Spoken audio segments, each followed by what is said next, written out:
This is me, the Grand Duchess Rasmus Coonan, also known as Ryan Tomlinson. Happy Saturday. How are you guys all doing today? Fantastic, nice sunny day here. Well, I wrote a quotation. This is one of my first thing. I promised myself after getting out of the army, getting out of Walter Reed National Medical Outfit, being forced out because the administration paperwork was not even finished. But that's okay, girls. Um, and people, you learn to accept the disability of people, institutional people, people of claim, people of integrity, and so forth. You accept their disability to empower your abilities in order to be better, free thinking, and free minded people, fair, compassionate, and just. You would think that is what our Constitution represents and stands for, but darling, when it comes to the Army Nurse Corps and the Army healthcare system, once they plan to murder your ass for money, if not for your money because they stole your identity, because they just plain hated you because of you just did your job, that's something else. Anyway, I wanted to read this quotation first before I started. And the quotation goes, change doesn't alter love. It live past the past to adapt new paths, bring better loves to last.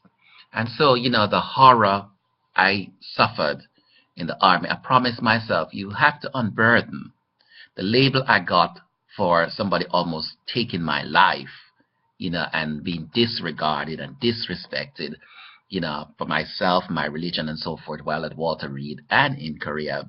It's abominable and amazing. Promised myself I was always gonna say this. I remember as a second lieutenant at Fort Bliss, and I'm gonna say this. I don't care. I will never ever work as a nurse again because of the unethical behavior I see in the army and in the military. And I have never practiced it, but I had to keep my mouth shut in order to get promotion and in order for people to treat me semi-decent, not nice, because they never treated me well. And it never affected me. I was always a strong person and will continue to do that, strong person. But as inspired by Martin Luther King and people of justice and so forth, you have to say it for what it is. You cannot they can starve me, they can hold the benefits, they can strangle my money, they can steal my identity, and all kind of corruption, which they went on, whatever, when the criminal activity. But you cannot allow the truth from not being told. And I want you to take this, young people, especially young black people, take it to heart. And if all young people must band together to ridicule, to rid the society of them, the structure, do something to change it, because it's not worth it. It's not worth it. First story. Major Susan Hopkinson, head nurse, 9 West, William Bowman Army Medical Center. I remember, I don't know which story I want to tell first, the story of the racism, and I was always warned about this Major Susan Hopkinson, that she was racist and so forth and so forth, but I never took it to heart. I went to church and always prayed for them. I suffered many things at that place, but I never let it be known that I was going to fall through the cracks. They did things to me, and I overheard things and so forth. And I took it. I said, you know what? There is nothing that a black man can do amongst all these white people. And the black people that were there, there's nothing that they would do either. It was like slavery.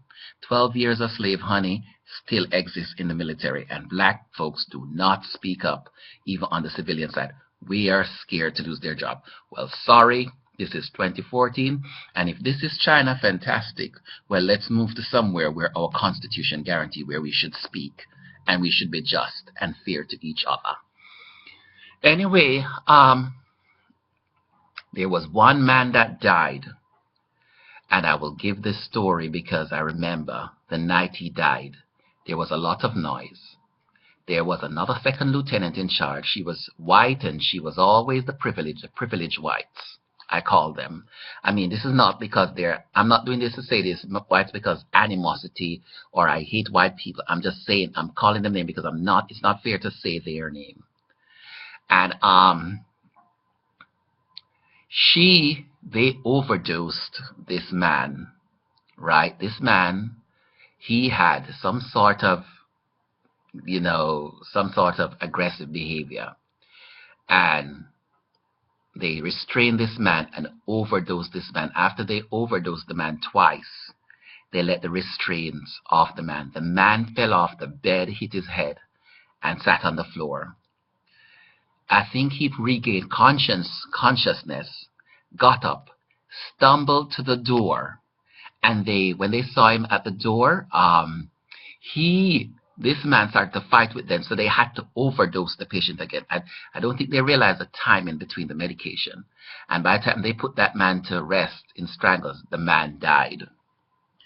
They asked me what Major Hopkinson did. I realized I always kept a journal of things.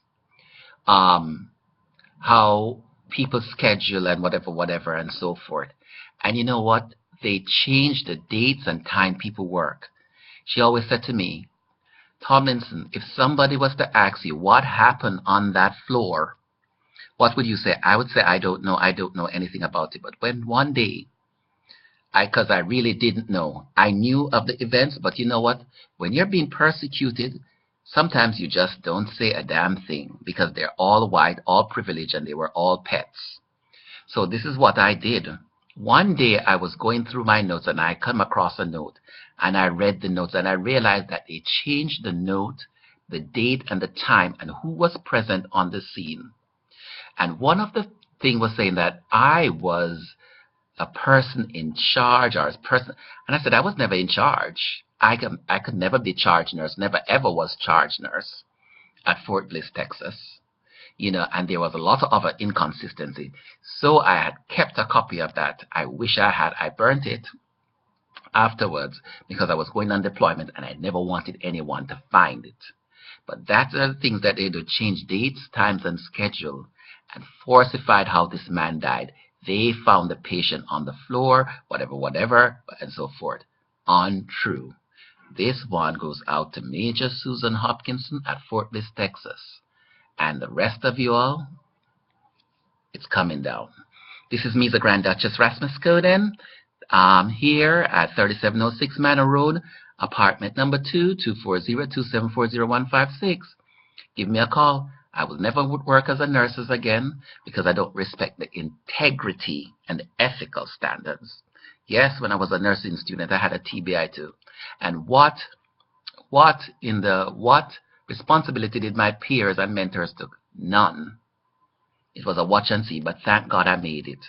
And thank God I can stand up for the ethical standards of myself. Have a good evening.